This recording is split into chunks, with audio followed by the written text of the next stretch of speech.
Supreme court ने आज ऐतिहासिक फैसला सुनाते हुए कहा है कि तलाक के बाद मुस्लिम महिलाओं को भी गुजारा भत्ता पाने का पूरा अधिकार है। जस्टिस बीवी नागरत्ना और जस्टिस ऑगस्टीन जॉर्ज मसीही की पीठ ने यह फैसला सुनाया है।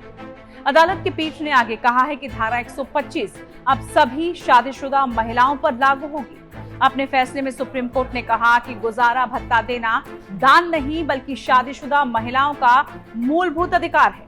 अदालत ने कहा कि यह अधिकार धर्म की सीमाओं से परे है और सभी विवाहित महिलाओं के लिए लैंगिक समानता और आर्थिक सुरक्षा के सिद्धांत को मजबूत करता है। सुप्रीम कोर्ट ने इस फैसले के बाद से ही शाहबानो केस सुर्खियों में आ गया है। बेहद पुराने शाहबानो केस में भी सुप्रीम कोर्ट ने कुछ इसी तर्ज पर फैसला सुनाया था, जिसे तत्कालीन प्रधानमंत्री राजीव गांधी की सरकार ने बदल दिया था। सुप्रीम कोर्ट के इस ऐतिहासिक फैसले के बाद जरा इतिहास के पन्नों से उस विवादित शाहबानो केस को भी निकालते हैं, जिसने अपने वक्त में कई विवादों को जन्म दिया और आज भी गाहे बगाहे उसकी चर्चा हो ही जाती है।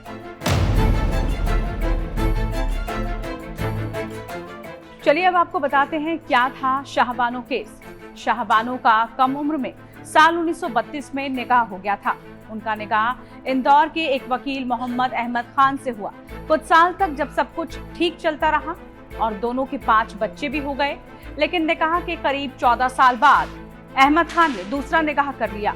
तब समझौते के तहत शाहबानो भी उनके साथ रहने लगी, लेकिन जब दोनों में खटपट शुरू हुई तो 1978 में अहमद खान ने शाहबानो को 3 बार तलाक यानी ट्रिपल तलाक बोलकर तलाक दे दिया और घर से बेदखल कर दिया।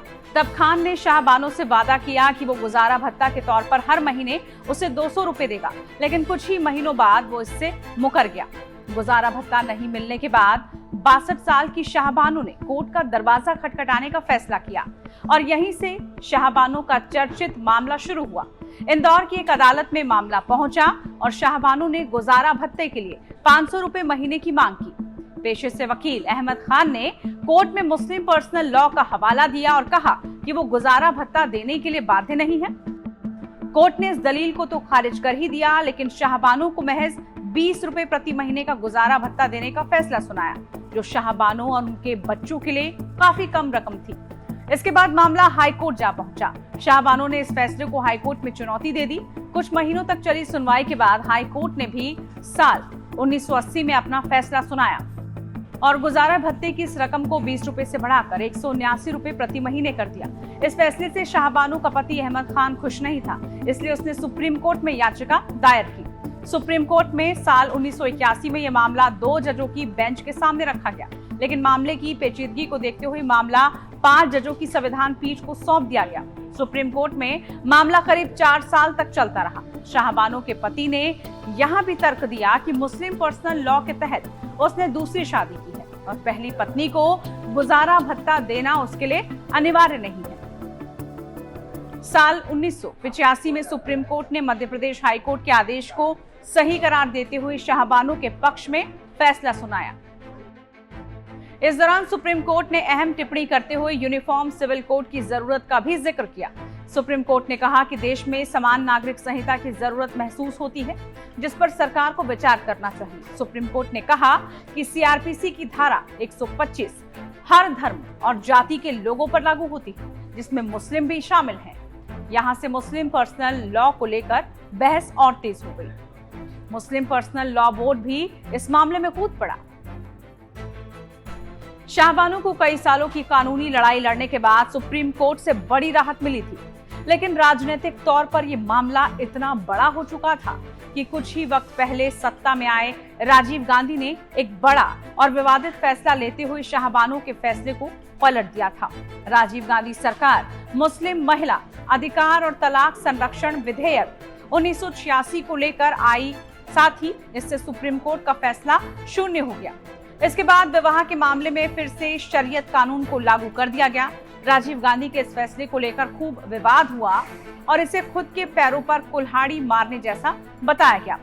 इस तरह शाहबानो का फैसला भारत के इतिहास में दर्ज हो गया।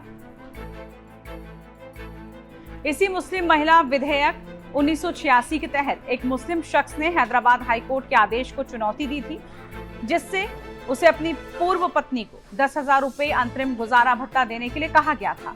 इस आदमी के वकील का कहना था कि मुस्लिम महिला विवाह विच्छेद पर अधिकारों का संरक्षण अधिनियम 1886 के तहत तलाकशुदा मुस्लिम महिला दंड प्रक्रिया संहिता की धारा 125 के तहत गुजारा भत्ता नहीं ले सकती है। लेकिन सुप्रीम कोर्ट की पीठ ने इस दलील को खारिज कर दिया और ये माना कि मुस्लिम महिला को भी सामान्य कानून के तहत गुजारा भत्ता पाने का अधिकार है। इस तरह शाहबानो केस के वक्त जो न्याय सरकार द्वारा रोक दिया गया था, उसने एक बार फिर से अपना रास्ता अख्तियार कर लिया। कोर्ट के इस फैसले के बाद समान नागरिक संहिता की चर्चा भी तेज हो गई है। आपको वीडियो कैसी लगी जरूर बताइए। इस तरह की तमाम वीडियोस के लिए आप देखते रहिए टाइम्स नाउ भारत डिजिटल। नमस्कार।